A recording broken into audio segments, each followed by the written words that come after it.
இந்த காணொலியை பார்க்க வந்த எல்லாருக்குமே ஒரு அழகான வணக்கம் மக்களே. இன்னைக்கு நம்ம தெலுங்குல ரீசெண்டா ரிலீஸ் ஆயிருக்கக்கூடிய அகண்ட தாண்டவம் அப்படின்ற சூப்பர்பான படத்தை பத்தி தான் இந்த வீடியோல பார்க்க போறோம். ஸோ இந்த வீடியோக்குள்ள போறதுக்கு முன்னாடி இந்த படத்தோட வல்லனை பத்தி சொல்லணும் அப்படின்னா, ஒட்டுமொத்த இந்திய மக்களுக்கும் கடவுள் நம்பிக்கை அப்படின்றது சுத்தமா இல்லாம கடவுளை வெறுக்க ஆரம்பிச்சிட்டாங்க. நிறைய மக்கள் செத்துக்கிட்டு இருக்காங்க அப்படின்ற மாதிரி இருக்கும். அவங்க எதுனால இறந்து போறாங்க, கடவுளை எதுக்காக வெறுக்கிறாங்க அப்படின்ற ஒரு கேள்விக்குறி இல்லையா? அதுதான் இந்த படத்தோட மீதி கதையா இருக்கும். பயங்கரமான ஃபேண்டசி எலிமெண்ட்ஸ் எல்லாத்தையும் கலந்து ஒரு கமர்ஷியல் படமா நமக்கு பிரசன்ட் பண்ணியிருப்பாங்க. ஸோ உங்களுக்கு கண்டிப்பா பிடிக்கும் அப்படின்னு நம்பிக்கையில இந்த வீடியோக்குள்ள உங்களை கொண்டு போறேன். இந்த படத்தோட ஸ்டார்டிங் சீன்ல அகண்டாவனோட ஒரு சில விஷயங்களை காமிக்கிறாங்க. அதுல முக்கியமான விஷயம் என்ன அப்படின்னா, கடவுளை தேடி போன அகண்டா இருக்கா இல்லையா, அவரோட ஃபேமிலிக்கு வந்து ஒரு பெரிய பிரச்சனை தீர்த்து வச்சுட்டாரு. இதுக்கப்புறம் ஏதாவது பிரச்சனை வந்தது அப்படின்னா கண்டிப்பா நான் உங்களை தேடி வருவேன் அப்படின்ற மாதிரி சொல்லிட்டு போயிருப்பாரு. ஸோ இந்த விஷயத்த காமிச்சிட்டு முதல் பாகத்துல இருந்து ரெண்டாவது பாகத்துக்கு இங்க கொண்டு வராங்க. ஸோ முதல் பாகத்தை யாராவது பார்க்காம இருந்தீங்க அப்படின்னா சிம்பிளா ஒரு விஷயத்த ஞாபகம் வச்சுக்கோங்க. ஒரு அம்மாக்கு 2 குழந்தைகள் பிறக்கிறாங்க. 2 பேருமே ஒரே மாதிரி இருக்காங்க.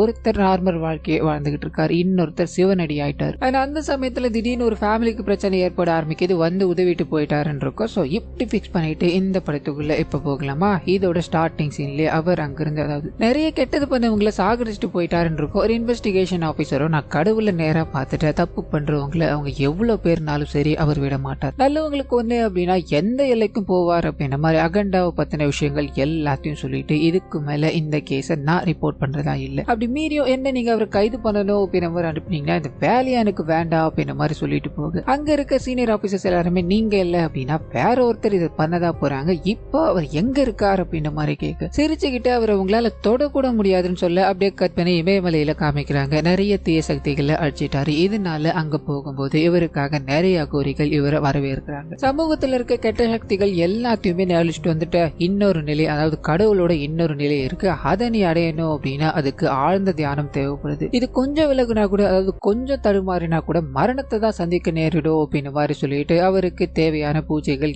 எல்லாத்தையும் பண்ணிட்டு அவரை கடவுளோட சன்னதியில ஒன்றத்துல ஏத்துறாங்க. தியானத்துல ஈடுபட ஆரம்பிக்கிறாங்க. அது கூடவே சிவனோட கோஷங்கள்ல இவங்க இட்டுக்கிட்டே இருக்கும்போது அப்படியே கட் பண்ணி ஒரு சில வருடங்கள் காமிச்சு இந்தியாவுக்கு அகேன்ஸ்டா இருக்க ஒரு நாட்டு பகுதியோட எல்லையை காமிக்கிறாங்க. அங்க மக்கள் ரொம்ப சந்தோஷமா இருக்கும்போது திடீர்னு ஒரு ஜெனரல் உள்ள வந்து, காரணம் என்ன அப்படின்னா அவருக்கு இந்தியா அப்படின்னா சுத்தமா பிடிக்காது, என்னோட எதிரி நாட்டை சேர்ந்துகிட்டு நீங்க என் கூட பழி வாங்கணும் அப்படின்ற மாதிரி எண்ணத்தோட என்கிட்ட வரீங்களா, அது ஒரு நாளும் நடக்காது, அது எந்த ஊரை விட்டு உங்களால் எங்களை அனுப்பவும் முடியாது அப்படின்ற மாதிரி அந்த நபரையும் கொலை பண்ணும்போது புத்தரோட போதனைகள் எல்லாத்தையும் போதிச்சுக்கிட்டு இருக்க ஒரு நபர் இதை பாக்குறாரு, கண் கலங்குறாரு. ஓ, கண்ணு முன்னாடி மக்கள் இறந்து போயிட்டாங்க அப்படின்னு ஒரு சோகமா, இந்தியாவுக்காக தானே உயிரை விட்டாங்க, இந்தியால இருந்து யாராவது வர சொல்லுங்க பாக்கலான்னு சொல்ல அப்படியே கட் பண்ணி இவருக்கு ஒரு செய்தி கிடைக்குது. அந்த செய்தியை கேட்டதும் வேகமா ஒரு இடத்துக்கு போக நிறைய பிணங்கள் இருக்கு. அதுல இவரோட பையனோட பிணமும் இருக்கு. இதை பார்த்ததும் பயங்கரமான கோபம்.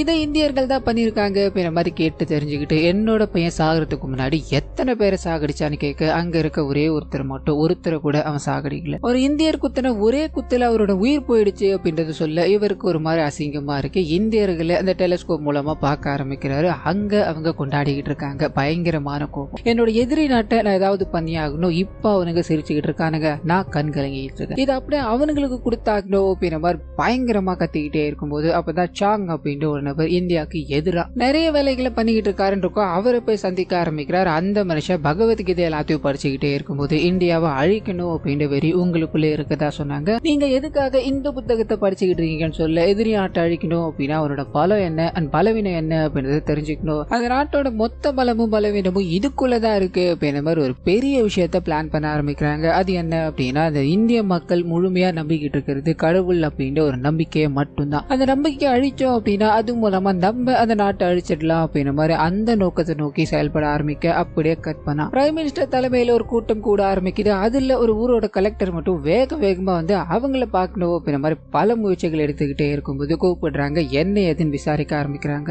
அது மூலமா ஒரு விஷயம் தெரிய ஆரம்பிக்குது. அது என்ன அப்படின்னா, இவங்க ரூரல் டெவலப்மெண்ட் அப்படின்ற ஒரு ஸ்கீமை கொண்டு வந்திருப்பாங்க. நிறைய இடங்கள்ல இருக்க நிறைய கிராமங்களோட பேரை அதுல பட்டியலிடப்பட்டிருக்கும். அதை ரிமூவ் பண்ணணும்னு ஒரு கோரிக்கையை வைக்கும் போது அங்க இருக்க எல்லாருக்குமே ஆச்சரியமா இருக்கு. இந்த ஸ்கீம் மூலமா அந்த கிராமத்துக்கு நிறைய நலத்திட்டங்கள் வரப்போகுது, எதுக்காக ரிமூவ் பண்றீங்கன்னு கேட்க அவர் சொல்லக்கூடிய விஷயம் என்ன அப்படின்னா, அந்த ஊர்ல நிறைய இல்லீகலான விஷயங்கள் நடந்துகிட்டு இருக்கு, ஊரையே ஒரு 4-5 பேர் கண்ட்ரோலுக்குள்ள கொண்டு வச்சிருக்காங்க, அந்த ஊருக்குள்ள இந்த ஸ்கீம் வரப்போகுது அப்படின்றதால நிறைய மக்களை அவங்க கொண்டுகிட்டு இருக்காங்க. இது தட்டி கேட்கணும்னு போன நிறைய கவர்மெண்ட் ஆபீசர்ஸ் எஸ்பி வரைக்கும் அவங்க பிடிச்சி வச்சிருக்காங்க. நீங்க கொடுக்க போற லிஸ்ட்ல அந்த கிராமத்தோட பேர் இருந்தது அப்படின்னா அவங்க எல்லாரையும் கொண்டுடுவேன் அப்படின்ற மாதிரி மிரட்டினாங்க. வேற வழி இல்ல, கொஞ்ச நேரத்துக்குள்ள எதுவும் பண்ண முடியாது அப்படின்ற ஒரு கட்டாயம். இதை நீங்க ரிமூவ் பண்ணதுதான் நல்லது அப்படின்ற மாதிரி இவர் பேச்சை கேட்டு கூட இருக்க அதிகாரிகள் சொல்லிக்கிட்டே இருக்கும்போது அங்க இருக்கவங்க மட்டும் ஒரு பெரிய டிசிஷன் எடுக்கிறாங்க. 1 மணி நேரத்துக்குள்ள இந்த பிரச்சனையை ஷார்ட் அவுட் பண்ணி ஆகணும். அதுக்கு இவரை விட்டா சரியான ஆள் கிடையாது அப்படின்ற மாதிரி அகண்டாவோட கூட பிறந்த இன்னொருத்தர் இருக்காரு பாலகிருஷ்ணன். அவருக்கு போன் அடிக்கும் போது அந்த இடத்துக்கு போறாரு. எல்லாரும் அடிச்சு பறக்க விட்டுட்டு இந்த இடத்துல நல்லது மட்டும் தான் நடக்கணும், மக்கள் நிறைய பேர் இந்த போதைக்கு அடிமையா இருக்காங்க, அது எல்லாமே விட்டு ஒழிக்கணும்னா நீங்க இங்க இருந்து போயாகணும் அப்படின்ற மாதிரி அடிச்சு துரத்த இவருக்கு பிரைம் மினிஸ்டர் லெவல்ல நல்ல பேர் கிடைக்க ஆரம்பிக்குது. முதல் பாகத்துல இவருக்கு மனைவியெல்லாம் இருந்திருப்பாங்க, அவங்க இறந்து போயிட்டாங்க அப்படின்ற விஷயங்கள் எல்லாத்தையும் எங்க காமிச்சிட்டு அதே சமயத்துல பிரைம் மினிஸ்டர் இந்த ஊருக்கு வந்து நலத்திட்டங்கள் எல்லாத்தையுமே பாலகிருஷ்ணா முன்னிலையில தொடங்கி வைக்கிறார் அப்படின்ற மாதிரி இருக்கும். ஒரு முக்கியமான கால் வந்ததால இவருக்கு நன்றி சொல்லிட்டு அங்கிருந்து போக அப்படியே கட் பண்ணி பாலகிருஷ்ணாவோட 17 வயசு பொண்ணு ஒரு பெரிய இன்ஸ்டிடியூட்ல படிச்சு நல்ல பேர் எல்லாத்தையும் வாங்கி சயின்டிஸ்டா வேலை பார்த்துக்கிட்டு இருக்காங்க அப்படின்ற மாதிரி இருக்கும். அவங்களோட ப்ராஜெக்டான பயோஷீல்டு அப்படின்ற ஒரு ப்ராஜெக்ட் இந்தியாவோட டிஃபென்ஸ் மினிஸ்டர் பார்வையிடணும் அப்படின்ற மாதிரி வர ஆரம்பிக்கிறாரு. அந்த சமயத்துல தான் அர்ச்சனா அப்படின்ற ஒரு கேரக்டர் காமிக்கிறாங்க. அவங்க தான் இது எல்லாரோட டீச்சருமா இருப்பாங்க. அவங்க ப்ராஜெக்ட் எல்லாத்தையும் எக்ஸ்பிளைன் பண்ணிட்டு இந்திய நாட்டோட சோல்ஜர்ஸ்க்கு எனிமிகளால வர்ற ஆபத்தை விட இந்த சூழ்நிலைகள், அதாவது காலநிலைகள் இருக்கு இல்லையா, காலநிலை மாற்றங்களால வர்ற ஆபத்து தான் அதிகம். அதுக்காக தான் இப்படி ஒரு ஷீல்டை நாங்க கண்டுபிடிச்சோம்னு சொல்ல அவருக்கு ரொம்ப இம்ப்ரெசிவா இருக்கு. மொத்த டீமையும் பாராட்டிட்டு ஹியூமனை வச்சு செக் பண்ணணும் அப்படின்றதுக்காக அதுக்கான அப்ரூவலை கொடுத்துட்டு போக அதே சமயத்துல இந்த சைடு அந்த வில்லன் கேங்க காமிக்க ஆரம்பிக்கிறாங்க. இந்தியாவுக்கு ஏதாவது ஒரு பாதிப்பு கொடுக்கணும் அப்படின்றதுக்காக ஒரு பெரிய வேலையை பார்த்துட்டாங்க. ஆனா அதுக்கு இவங்களுக்கு உறுதுணையா இருக்கிறது இந்தியாவை சேர்ந்த தாக்கூர் அப்படின்ற ஒரு கேரக்டர்னு இவங்க சொல்லும் போது அந்த தாக்கூரை நமக்கு அறிமுகப்படுத்துறாங்க.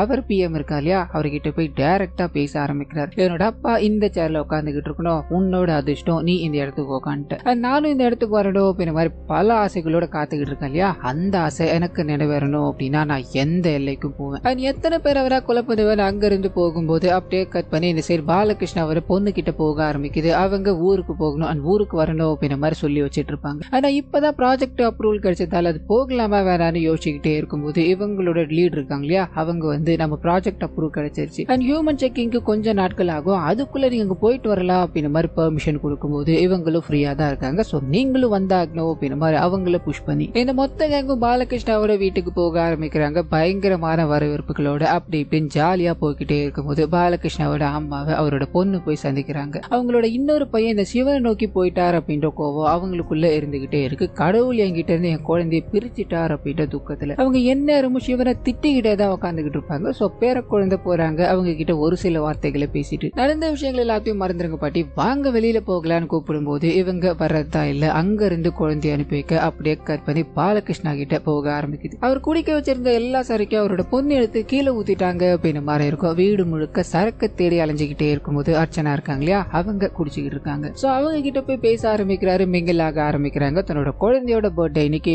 இதனால இந்த நாள் உங்களுக்கு மறக்க முடியாததா இருக்கட்டும் அப்படின்றதுக்காக அழகான ஒரு பாடலுக்கு டான்ஸ் ஆடிக்கிட்டே இருக்கு. இத்தோட முடிவுல எல்லாரும் வந்த வேலை முடிஞ்சிருச்சு. இந்த நாளை நான் மறக்கவே மாட்டேன் அப்படின்ற மாதிரி நன்றி சொல்லிட்டு அங்க இருந்து கிளம்ப ஆரம்பிக்கிறாங்க. இன்னொரு பக்கம் அந்த பழி வாங்குற கேங் இருக்கு இல்லையா, அங்க போக ஆரம்பிக்குது. தாக்கூரை கூப்பிடுறாங்க. எல்லாரும் சேர்ந்து இந்தியாவை அழிக்கணும் அப்படின்னா கடவுள் நம்பிக்கையை முதல்ல அழிச்சாக்கணும், அதுக்கு ஒரு பிளான போட்டிருக்காங்க இருக்கு இல்லையா, அந்த பிளானை எக்ஸிக்யூட் பண்ண ஆரம்பிக்கிறாங்க. சோ பெரிய பெரிய கும்பமேளா ஒண்ணு கங்கை கரையில நடக்குது அப்படின்ற மாதிரி இருக்கும். குறைஞ்சது 60 கோடி பேர் அந்த இடத்துல வந்து கங்கையில குளிச்சுட்டு போவாங்க அப்படின்ற மாதிரி இருக்கும். இதை பயன்படுத்தி அந்த கங்கை நதிக்குள்ள இவங்க வைரஸை கலக்குறாங்க. அந்த வைரஸ் மூலமா 6 மணி நேரத்துக்குள்ள நிறைய மக்கள் கொத்து கொத்தா விழுந்துகிட்டே இருக்கு. எல்லாரும் ஹாஸ்பிட்டல்ல அட்மிட் ஆக்கப்படுறாங்க. இந்த விஷயமும் பிஎம் டெஸ்க்கு போக ஆரம்பிக்குது. அவங்க என்ன பண்ணிட்டு இருக்காங்க, இங்க என்ன நடந்துகிட்டு இருக்கு அப்படின்ற குழப்பத்துல இருக்கும்போது இன்னொரு பக்கம் அந்த கேங் நடக்கிற விஷயங்கள் எல்லாத்தையும் பார்த்து ரொம்ப சந்தோஷப்பட்டுக்கிட்டு இருக்காங்க. அது கூடவே இன்வெஸ்டிகேஷன் ஆபீசரா ஸ்டார்டிங்ல ஒருத்தர் காமிச்சார் இல்லையா, அவரும் இந்த கங்கையால கஷ்டப்பட்டுக்கிட்டு இருக்காரு அப்படின்ற விஷயத்த நமக்கு இங்க காமிச்சுக்கிட்டே இருக்கும்போது இது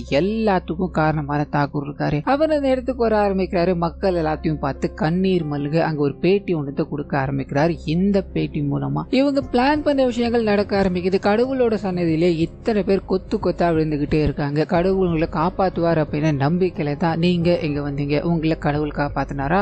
ஒருத்தரும் சாக போராடிக்கிட்டு இருக்கீங்களே, இதைதான் உங்களோட கடவுள் உங்களுக்கு கொடுக்கணும்னு ஆசைப்பட்டாரா? இப்படிப்பட்ட கடவுள் கடவுளே கிடையாது. எனக்கு கடவுள் நம்பிக்கை இருந்தது, ஆனா இதுக்கு மேல இல்ல அப்படின்னு மாதிரி ஒரு போட்டுக்கிட்டு இருந்த ருத்ராட்ச மாலைகள் எல்லாத்தையும் தூக்கி அடிக்கும் போது இதை பார்த்து அங்க இருக்க மக்கள் எல்லாருமே கடவுள் இல்ல அப்படின்ற முழுக்கத்தை கத்த ஆரம்பிக்கிறாங்க. டிவியில பாக்குற எல்லாருமே சரி கடவுளை வெறுக்க ஆரம்பிச்சுட்டாங்க அப்படின்ற விஷயத்த பல சீன் மூலமா நமக்கு காமிச்சுக்கிட்டே இருக்கு. பிஎம்க்கு இது ஒரு பயங்கரமான அதிர்ச்சியா கொடுக்குது. கடவுள் இல்ல அப்படின்ற பிரச்சாரத்தை அவன் மேற்கொள்றது மூலமா எல்லாருக்கும் கட்டுப்பாடு அப்படின்றது இல்லாம போயிடும். ஒரு பெரிய டிசாஸ்டர் நம்மள நோக்கி வந்துகிட்டு இருக்கு. இதை இவன் தெரிஞ்சுதான் பண்ணிக்கிட்டு இருக்காரா? இத்தனை நாள் நம்மள டார்கெட் பண்ணிக்கிட்டு இருந்தா இப்ப கடவுளை டார்கெட் பண்றதுக்கு என்ன காரணமா இருக்கும் அப்படின்ற குழப்பத்தோட இதுக்கு முதல் வேலையை ஆன்டிடோட்டை கண்டுபிடிச்சாகணும். அண்ட் மற்ற விஷயங்கள் எல்லாத்தையும் நம்ம அப்புறம் பாத்துக்கலாம் அப்படின்ற மாதிரி சயின்டிஸ்ட் குழு இருக்கு இல்லையா, அங்க இதை பத்தின விஷயங்கள் போக ஆரம்பிக்க அவங்க இப்பத்துல இருந்து நீங்க நாள் கிழமை அப்படின்ற எல்லாத்தையுமே மறந்துருங்க, நம்மளோட முழு போக்கஸும் இந்த மருந்து கண்டுபிடிக்கிறதுல தான் இருந்தாகணும் அப்படின்ற மாதிரி ஏற்கனவே ஒன்னு கண்டுபிடிச்சு வச்சிருப்பாங்களே பயோஷீல்ட் அப்படின்ற மாதிரி,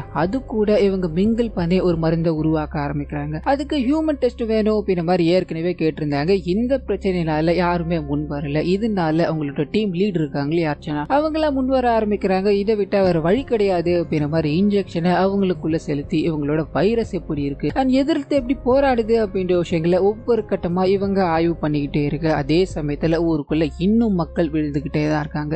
நிறைய கோயில் குளங்கள் மூடப்படுது அப்படின்ற விஷயங்களை பார்ஷலா நமக்கு காமிச்சுக்கிட்டே இருக்கு. நாட்கள் செல்ல ஆரம்பிக்குது. அந்த சமயத்துல தான் ஆன்டிடோட் இவங்களுக்கு ஒர்க் ஆக ஆரம்பிச்சிருச்சு. சோ இத்தனை நாள் கஷ்டப்பட்டு இந்த மருந்தை கண்டுபிடிச்சிட்டாங்க அப்படின்ற சந்தோஷத்துல பிஎம் கிட்ட கொண்டு போக அவரை எவ்வளவு சீக்கிரமா அதை எல்லாத்தையும் உற்பத்தி பண்ண முடியுமோ அதுக்கு தயாராக்குங்க, நம்ம உடனடியா மக்கள் எல்லாத்துக்கும் அதை கொண்டு போய் ஆக்கணும் அப்படின்ற மாதிரி சொல்ல அந்த மருந்து எடுத்துக்கிட்டு இவங்க கிளம்ப அந்த சமயத்துல திடீர்னு இவங்களோட மொத்த லேபையும் யாரோ அட்டாக் பண்ண ஆரம்பிக்கிறாங்க. அண்ட் யாருன்னு தெரியாத குழப்பத்துல அங்க தப்பிச்சு ஓடிக்கிட்டே இருக்கும்போது அப்பதான் தாக்கூரோட தம்பி தான் இதை பண்ணிட்டு இருக்கா அப்படின்ற விஷயத்த நமக்கு காமிக்கிறாங்க. ஆனா அடி வாங்கிட்டு இருக்கவங்களுக்கோ இறந்துகிட்டு இருக்கவங்களுக்கோ இது எதுக்காக ஏன் அப்படின்றது புரியாது. ஒவ்வொருத்தரா திருப்பி தாக்க ஆரம்பிக்கிறாங்க. நிறைய பேர் இறந்து போய்கிட்டே இருக்காங்க. இத்தோட முடிவுல அர்ச்சனாவே அவங்க சுட்டுடுறாங்க.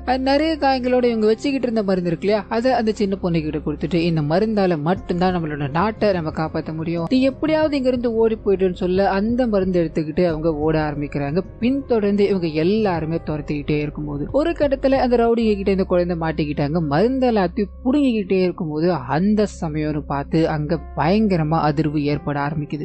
இத்தனை வருஷமா தியானத்துல ஈடுபட்டுக்கிட்டு இருந்த அகண்டாவை இது தட்டி எழுப்பிருச்சு அப்படின்ற மாதிரியான விஷயங்களை காமிச்சு அந்த இடத்துக்கு இவர் வர ஆரம்பிக்கிறார். ஆபத்து அந்த குழந்தைக்கு இருக்கு அப்படின்றத புரிஞ்சுக்கிட்டு அங்க இருக்க எல்லாரையும் கொடூரமான முறையில சாகடிக்க ஆரம்பிக்கிறார். இத்தோட முடிவுல அந்த தாக்கூரோட தம்பி இருக்கா இல்லையா, அவனோட தலைய துண்டா வெட்டி எரிஞ்சிட்டு அந்த குழந்தைய காப்பாத்தி கூட்டு போய்கிட்டே இருக்க அக்கண்டா தன்னோட அப்பாவோட இரட்டை சகோதரர் அப்படின்றது அவங்களுக்கு தெரியும். இதனால அவர் கூட போக ஆரம்பிக்கிறாங்க. அதே சமயத்துல அந்த லேப்ல அப்படி ஒரு கொடூரமான சம்பவம் நடந்திருக்கு. அங்க இருக்க யாருமே உயிரோட இல்ல அப்படின்ற விஷயம் பிஎம்க்கும் தெரிய ஆரம்பிக்குது. இந்த சைட் பாலகிருஷ்ணாவுக்கும் தெரிய ஆரம்பிக்குது. தன்னோட குழந்தை அங்கதான் இருந்தாங்க. தன்னோட குழந்தைக்கு என்ன ஆச்சுன்னு தெரியாம வேகமா இருந்து கிளம்பலாம் ட்ரை பண்ண அப்பதான் இவரோட அம்மா மரணப்படுக்கைக்கு போயிட்டாங்க அப்படின்ற விஷயம் தெரிய ஆரம்பிக்குது. சோ சாகர தருவாயிலையாச்சும் தன்னோட பையன் தன்னை வந்து பாப்பானா அப்படின்ற இயக்கத்தோட அவங்க அழுதுகிட்டே இருக்கும்போது இவருக்கு என்ன பண்ணதுன்னு புரியல. அவங்களுக்கு ஆறுதல் சொல்லிக்கிட்டே இருக்காரு. இன்னொரு பக்கம் தாக்கூர் கிட்ட போக ஆரம்பிக்குது. தன்னோட தம்பி அந்த ஆன்டிடோட்டை எடுக்கணும் அப்படின்ற மாதிரி போனா இன்ன வரைக்கும் திரும்பவே இல்லை. இதனால இவர் அந்த இடத்துக்கு போய் பார்க்க ஆரம்பிக்கிறாரு. பார்த்தவருக்கு பயங்கரமான ஷாக் காத்துக்கிட்டு இருக்கு. கொத்து கொத்தா பிணங்கள் அண்ட் இவரோட தம்பியோட தலை மட்டும் ஒரு இடத்துல தனியா இருக்கு. என்ன பண்ணதுன்னு புரியாம பயங்கர கோபத்துல இருக்கும்போது அந்த இடத்துக்கு அமானுஷ்யமான ஒரு மனுஷன் என்ட்ராகிறார் அப்படின்ற மாதிரி இருக்கும். பயங்கரமான கோபத்தோட உன்னோட அப்பா இப்படி இறந்து போனான்னு தெரியுமா, உன்னோட தம்பியை யார் கொலை பண்ணான்னு தெரியுமா, இது எல்லாத்துக்கும் பின்னாடி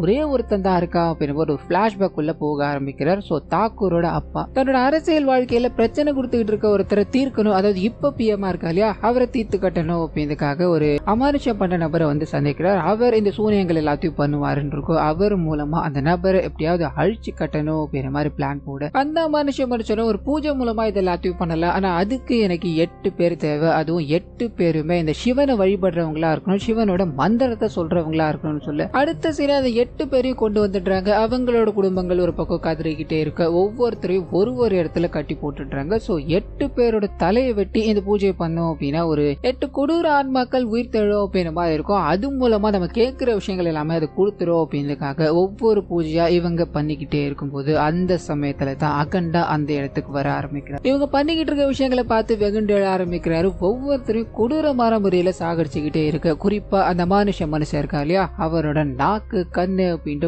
ஒவ்வொருத்தையும் பிச்சு எரிஞ்சு அதர்மத்தை தலை தூக்காம விட்டுட்டாரு அப்படின்ற விஷயங்களை நமக்கு இங்க காமிச்சிட்டு பிரசன்ட்ல. சோ அன்னைக்கு அவன் இறந்து போயிட்டு அப்படின்ற மாதிரி என்ன விட்டுட்டு போயிட்டா நாக்குகள் எல்லாத்தையும் நான் தச்சுக்கிட்டு கண்கள் எல்லாத்தையும் மாத்திக்கிட்டு அவனுக்காக தான் நான் காத்துக்கிட்டு இருக்கேன், முழு சக்தியோட காத்துக்கிட்டு இருக்கேன் அப்படின்ற மாதிரி கோபமா அங்க இருந்து கிளம்ப அப்படியே கட் பண்ணி அகண்டா கிட்ட போக ஆரம்பிக்குது. அந்த குழந்தைய கூட்டு போய்கிட்டே இருக்கும்போது அந்த குழந்தைக்கு அவங்களோட பாட்டிக்கும் ஒரு சின்ன கான்வர்சேஷன் போயிருக்கும் இல்லையா, அதை எல்லாத்தையுமே இவர்கிட்ட சொல்லி நீங்க கடவுள் கடவுள் கடவுளே கதின்னு போயிட்டீங்க, உங்களோட கடவுளோட அம்மா அங்க முடியாம இருக்காங்க, அவங்களுக்கு உங்களை பார்க்கணும் அப்படின்ற ஆசைலாம் இருக்காதா? உங்களோட குடும்பத்தை பார்க்கணும் அப்படின்ற என்ன ஒரு நாளாச்சும் உங்களுக்கு தோணலையா அப்படின்ற மாதிரி பல விஷயங்களை கேட்டுக்கிட்டே இருக்கும்போது அதே சமயத்துல அந்த இன்வெஸ்டிகேஷன் ஆபீசர் இருக்கா இல்லையா, அவரோட பேர குழந்தைக்கு ரொம்ப முடியாம இருக்கும்போது உண்மையில கடவுள் இங்க இருக்காரா அப்படின்ற மாதிரி வீட்டுல இருக்காது ஃபேமிலியில இருக்கவங்க ஒருத்தவங்க கேட்கும்போது, கடவுளை நான் என் கண் எதிரில் பார்த்தமா, நீ ஒன்னும் கவலைப்படாத, நல்லதே நடக்கும், கடவுள் நம்மள வந்து காப்பாத்துவார் அப்படின்ற மாதிரி அகண்டாவோட வருகைக்காக இவர் காத்துக்கிட்டே இருக்கும்போது இந்த சைடு அகண்டாவும் நடந்து போக்கிட்டே இருக்கும்போது ஒரு பாலடைஞ்ச சிவன் சிலையை பாக்குறாரு. மக்கள் எல்லாருமே கடவுள் நம்பிக்கை இல்லாததால அந்த சிவன் சிலைக்கு பூஜை செய்யாம இருக்கும்போது இவர் அதை எல்லாத்தையும் பண்ணி பூஜை மந்திரங்கள் எல்லாத்தையும் சொல்லிக்கிட்டே இருக்கும்போது மக்கள் மொத்தமா அங்க ஒண்ணு கூடுறாங்க. அது வெறும் கல்லுதான், இது எதுக்காக இந்த மாதிரி பண்ணிட்டு இருக்க, கடவுள்லாம் இங்க கிடையாது அப்படின்ற மாதிரி ஒரு சிலர் பேசிக்கிட்டே இருக்கும்போது இவர் வெகுண்டு எழ ஆரம்பிக்கிறாரு. கடவுள் உங்க கண் எதிரில் வந்து நிக்க மாட்டார், உங்களுக்கு ஒரு கஷ்டம் அப்படின்னா உங்க கண்ணு முன்னாடி வந்து நிக்கிறவர் தான் கடவுள், கடவுளை நீங்க முழுமையா பார்க்கணும் அப்படின்ற மாதிரி இத்தனை கேள்விகள் எழுப்பிக்கிட்டே இருக்கீங்களா, பார்த்தாதான் நம்புவேன் அப்படின்ற மாதிரி ஒரு சிலர் சொன்னீங்க. கடவுள் நமக்காக சொல்லிட்டு போனா அவ்வளவு நல்ல விஷயங்கள் இருக்கு,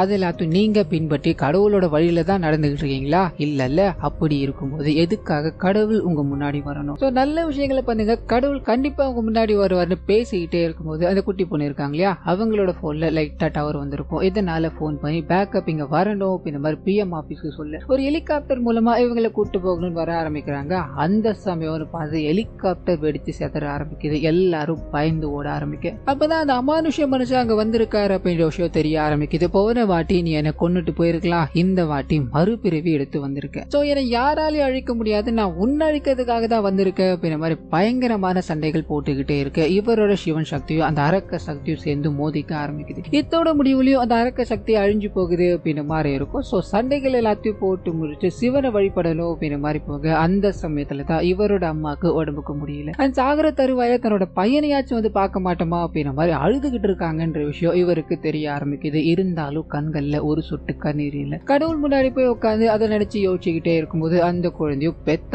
அம்மா அங்க சாக கிடைக்கிறாங்க. அதை விட்டுட்டு உங்களுக்கு கடவுள் கடவுள் கடவுள் மேல அப்படி என்ன ஆசை, எனக்கு நீங்க பண்ற விஷயங்கள் புரிஞ்சிக்கவே முடியலன்னு பேசிக்கிட்டே இருக்கும்போது அதே சமயத்துல அந்த அம்மா இறந்து போயிட்டாங்க. அவங்களுக்கு இறுதி சடங்கு எல்லாத்தையும் பண்ணி கொல்லி போடணும் அப்படின்றதுக்காக பாலகிருஷ்ணா இருக்கா இல்லையா, அவர் போகும்போது அவருக்கு ஒரு மாதிரி உறுத்தலா இருக்கு. ஏன்னா இவங்களோட அம்மாவோட கடைசி ஆசை அகண்டா வந்து இவங்களுக்கு கொல்லி வைக்கணும் அப்படின்றத, அந்த ஆசையை இப்ப நிறைவேற்ற முடியாம போயிடுமோ அப்படின்ற மாதிரி இவர் யோசிச்சுக்கிட்டே இருக்கும்போது எல்லாரும் திரும்ப ஆரம்பிக்கிறாங்க. பின்னாடி பார்த்தா அகண்டா அங்க வந்துகிட்டு இருக்காரு. இதை பார்த்ததும் கடவுளே நேர்ல வந்துட்டாரு அப்படின்ற மாதிரி அங்க இருக்க எல்லாரும் கைகள் எடுத்து வணங்க ஆரம்பிக்க அவர் அவங்களோட அம்மாவுக்கு கொல்லி வச்சுட்டு அங்க இருந்து வேகமா நடந்து போய்கிட்டே இருக்க, எரிஞ்சுக்கிட்டே இருக்க அவங்களோட அம்மாவோட ஆன்மா வெளியே வர்ற மாதிரியும் அண்ட் போய்கிட்டே இருக்க அகண்டாவை கூப்பிடுற மாதிரியும் காமிக்க. அப்பதான் அகண்டா ரூபத்துல வந்தது உண்மையான கடவுள் அப்படின்ற விஷயம் அவங்களுக்கு தெரிய ஆரம்பிக்குது. சோ அத்தனை மக்கள் உயிருக்கு போராடிக்கிட்டு இருக்காங்க. அதை தாண்டி அம்மாவோட பாசத்தை இவரால ஏத்துக்கவும் முடியல, அதை தாங்கிக்கவும் முடியல. எனக்காக அதாவது நான் இல்ல அப்படின்ற மாதிரி ஒட்டுமொத்த மக்களும் திரண்டுட்டாங்க.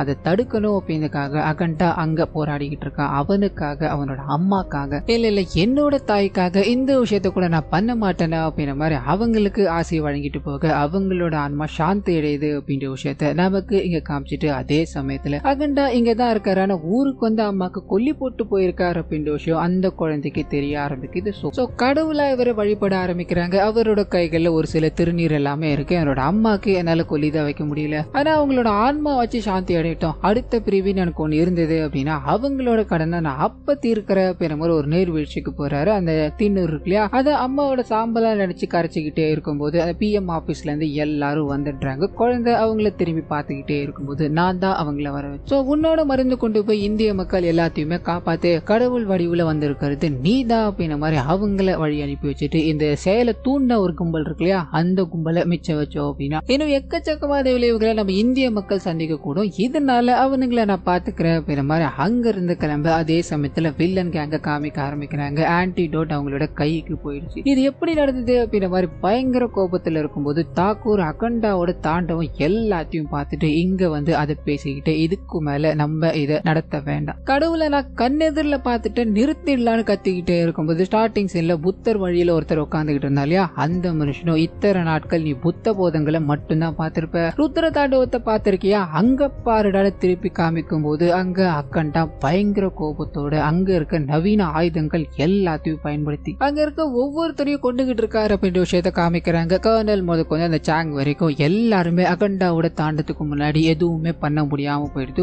ஒருத்தர கொடூரமான முறையில இறந்துகிட்டே இருக்க கடைசியில மிச்சம் இருக்கிறது தாக்கூர் மட்டும்தான். அவருக்கு கடவுள் நம்பிக்கை வந்துருச்சு. இவரை பார்த்ததும் கையெழுத்து கும்பிட்டுக்கிட்டே இருக்க, இது நாள் வரைக்கும் கடவுள் இல்ல அப்படின்ற பிரச்சாரத்தை நீ சொன்ன இல்லையா, உன்னோட வாயாலே கடவுள் இருக்காரு அப்படின்ற விஷயத்த நீ சொல்லி ஆகணும், அதனால உன்னை உயிரோட விடுற அப்படின்ற மாதிரி அங்க இருந்து நடந்து போய்கிட்டே இருக்கு. இந்திய மக்கள் ஒவ்வொருத்தருக்கும் அந்த வைரஸுக்கான மருந்து போக ஆரம்பிக்குது. ஒவ்வொருத்தரும் ரெக்கவர் ஆகிட்டு இருக்காங்க அப்படின்ற விஷயங்களை நமக்கு இங்க காமிச்சிட்டு எல்லாரும் சந்தோஷப்பட்டுக்கிட்டே இருக்கு. அதே சமயத்துல அக்கண்டா இருக்கா இல்லையா, கடவுளை நோக்கி அவரோட பயணத்தை தொடங்கிட்டார் அப்படின்ற விஷயத்த இங்க காமிச்சிட்டு இந்த படத்தை இதோட முடிக்கிறாங்க அப்படின்ற மாதிரி இருக்கும். ஸோ கண்டிப்பா இந்த படம் என்னோட வாய்ஸ் உங்களுக்கு பிடிச்சிருக்கோம் அப்படின்ற மாதிரி நம்புறேன். இந்த வீடியோல ஏதாவது நிறை குறைகள் இருந்தது அப்படின்னா அதை மறந்துடாம கமெண்ட்ஸ்ல பதிவிட்டுருங்க.